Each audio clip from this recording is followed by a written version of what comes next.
আলাইকুম, তোমরা সবাই কেমন আছো? তোমাদের আজকে দেখাবো মোমো বানানোর রেসিপি। প্রথমে 1 কাপ ময়দা নেব। ময়দা নিয়ে স্বাদ মতন লবণ, পরিমাণ মতন সয়াবিন তেল, মানে তোমরা যে তেল দিয়ে রান্না করো, সরষের তেল নিলে একটু গন্ধ হবে। তারপরে ওইগুলো সুন্দর করে মাখাবো। মাখানো হয়ে গেলে তারপরে পরিমাণ মতন পানি দিতে হবে। পরিমাণ মতন পানি দিয়ে ঢক করে ওই ডোটা করতে হবে। ড্রোটা করে দেখে না কি ঢক দেওয়া আছে, আমার ড্রোটা দেখেছো কি ঢক দেওয়া আছে না? দেখ, তারপরে ক্রিমা বানানোর জন্য গোশ, জিরে, রসুন, মরিচ নিয়ে পাটায় বাটতেছি। পাটায় বেটে দেখেছো কি ঢক দেওয়া যাচ্ছে না?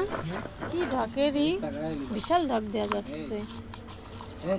তারপরে আমি একটু পেঁয়াজ, মরিচ আর একটু লেবুর রস আর পরিমাণ মতন তেল নিয়ে ছেনতেছি।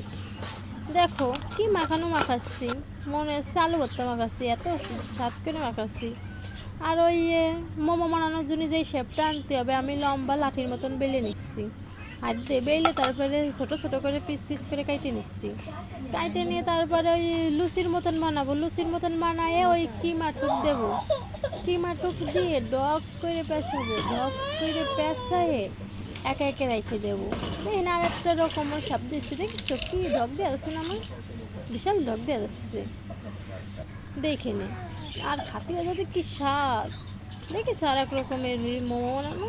তো ওই পান পিঠের মতন মোমো বানাচ্ছি।